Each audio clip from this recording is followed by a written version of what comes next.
Hai, Assalamualaikum. Saya Zul daripada Aquaponik Malaysia.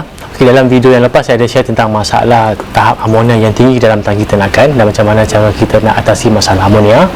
Dalam video kali ini saya akan share tentang masalah lobster mati ketika salin kulit ataupun mati selepas salin kulit. Okey, sebelum saya cerita dengan lebih detail tentang masalah salin kulit ni, kita kena fahamkan dulu kenapa lobster ni salin kulit dan macam mana proses salin kulit ni berlaku. Proses salin kulit ni akan berlaku bila lobster ni semakin membesar dan kulit lama ni tidak mampu lagi untuk menampung saiz badan lobster yang semakin membesar. Okey.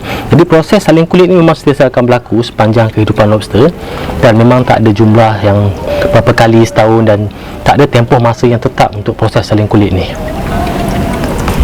Okay, jadi kesimpulannya, kalau kita tengok lobster kita ni kerap salin kulit, maksud lobster kita ni membesar dengan baik. Okay, cukup makanan, cukup oksigen dan semua mineral-mineral yang diperlukan. Okey, kadar pembesaran lobster ni sama ada cepat besar atau tak ni bergantung kepada faktor-faktor macam suhu air, kepadatan lobster dalam tangki, tahap kandungan oksigen, lepas tu kualiti dan kuantiti makanan yang kita bagi. Okey, kalau semakin tinggi nilai protein dalam pelet, lobster kita akan cepat membesar. Okay, lagi satu, untuk lobster yang betina ni, kebiasaannya sebelum dia mula bertelur, okay, lobster ni akan salin kulit dulu. Jadi kalau kita tengok ada lobster betina yang dah mula salin kulit, jadi kita kena kerap cek dalam tangki, mungkin dia dah mula untuk bertelur. Tapi memang pernah terjadi lobster yang salin kulit semasa dah bertelur. Okay, jadi apa yang berlaku, semua telur tu akan jatuh bersama dengan kulit yang lama, sebab telur tu memang melekat pada kulit yang lama. Okay, peluang untuk telur tu survive memang sangat tipis walaupun kita gunakan incubator dan sebagainya. Jadi sangat penting untuk kita pastikan proses salin kulit ni berjalan dengan lancar dan tidak tertangguh. Okay, biasanya tertangguh ataupun tak lancar disebabkan oleh masalah kekurangan kalsium dan mineral yang diperlukan. Proses salin kulit ni biasanya mengambil masa antara 1 hingga 2 minit. Okay? Dan biasanya berlaku pada waktu siang. Itu kalau yang normal. Tapi ada juga lobster ni yang bersalin kulit pada waktu malam, dan kalau waktu malam ni memang akan ada risiko diserang oleh lobster yang lain. Okay? Sebab lobster ni sebenarnya yang kita tahu dia memang lebih aktif pada waktu malam berbanding dengan siang. Okay? Biasa lobster yang baru lepas salin kulit ni dia memang agak lemah, jadi memang ada kemungkinan akan diserang ataupun dimakan oleh lobster yang lain. Dan tempoh masa untuk proses salin kulit ini tak sama bagi setiap lobster. Ada yang cepat dan mudah untuk salin kulit dan ada yang lambat. Okay, jadi kalau terlalu lama proses untuk salin kulit ni dan proses tak lancar, lobster ni memang akan mati.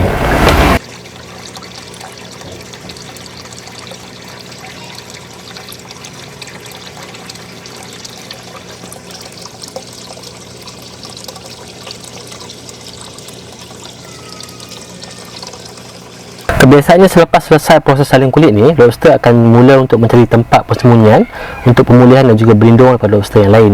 Okay, ini memang sifat semua jenis lobster. Jadi kita kena sediakan tempat persembunyian yang ataupun rumah yang cukup. Proses seterusnya yang akan berlaku dipanggil sebagai proses calcification ataupun pengerasan kulit. Dan proses pengerasan kulit ini terbahagi kepada 2 fasa.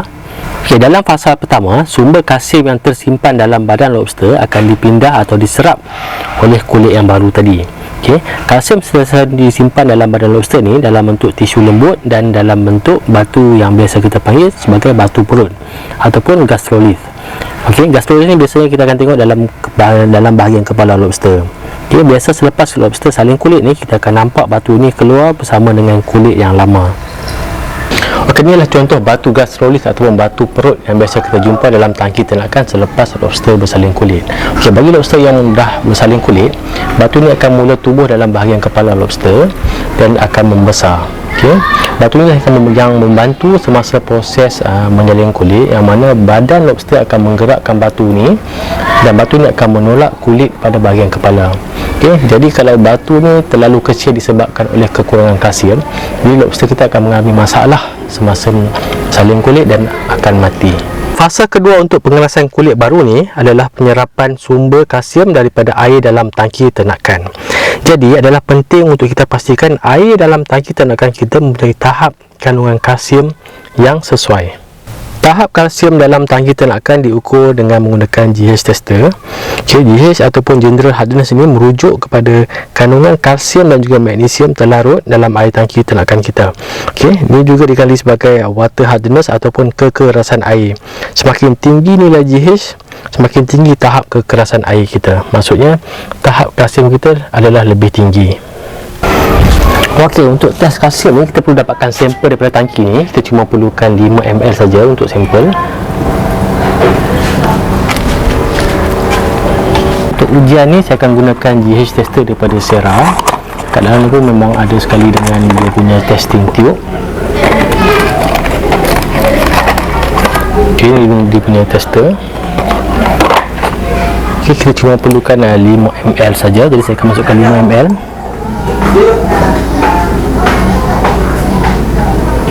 Kekerasan air ataupun water hardness ini diukur dalam unit DGH ataupun degree GH, dan nilai yang sesuai untuk ternakan lobster adalah di antara 8 hingga 12 degree GH. Bila kita masukkan cecair tester ni, air akan bertukar menjadi warna merah, kemudian coklat dan akhir sekali akan menjadi warna hijau. Jadi jumlah titisan yang diperlukan untuk menukar air kepada hijau tadi menentukan nilai DGH kita. Okey. Sebagai contoh, kalau kita perlukan 10 titisan untuk menukarkan air daripada merah kepada coklat dan seterusnya kepada hijau, bermaksud kita punya nilai bacaan degree GH kita adalah 10 degree GH.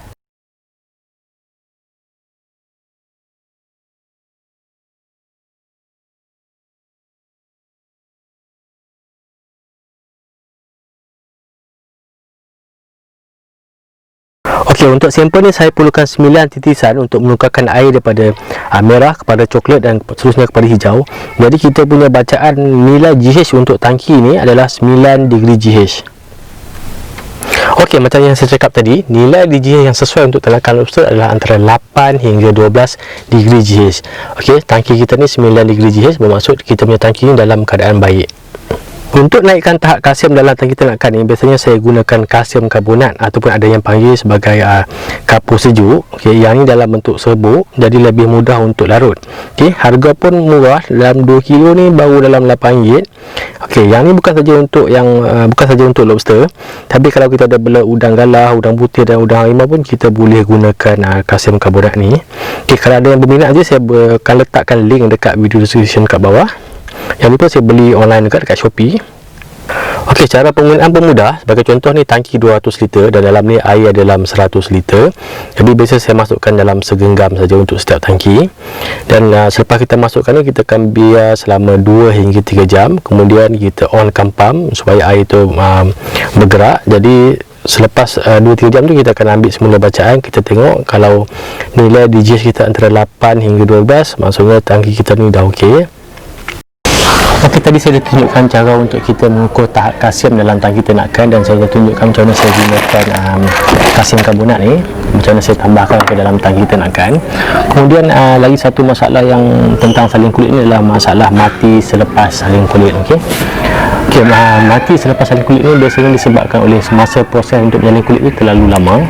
Jadi lobster terlalu lemah dan biasanya mati. Okey, kemudian tak cukup tempat rumah ataupun tempat persembunyian. Okey, biasanya kalau lobster tak cukup tempat rumah ataupun tempat persembunyian, dia akan mudah diserang oleh lobster-lobster yang lain. Kemudian tak cukup makanan. Okey, sebab lobster ni sifat dia, kalau tak cukup makanan dia akan menyerang lobster yang lain, dia akan makan lobster yang lain. Jadi kita kena pastikan makanan untuk ternakan kita ni mencukupi. Okey, sebab kalau dia tak cukup makanan, dia akan mula menyerang lobster-lobster yang lain.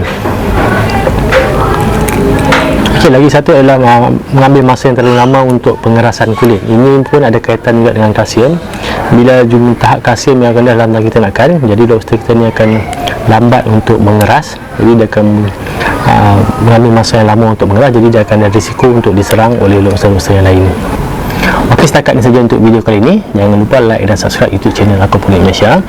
Dalam next video untuk ternakan lobster ni, saya akan share pula tentang peluang-peluang bisnes yang ada dalam ternakan lobster dan juga aquaponik. Dan sampai kita jumpa lagi. Assalamualaikum.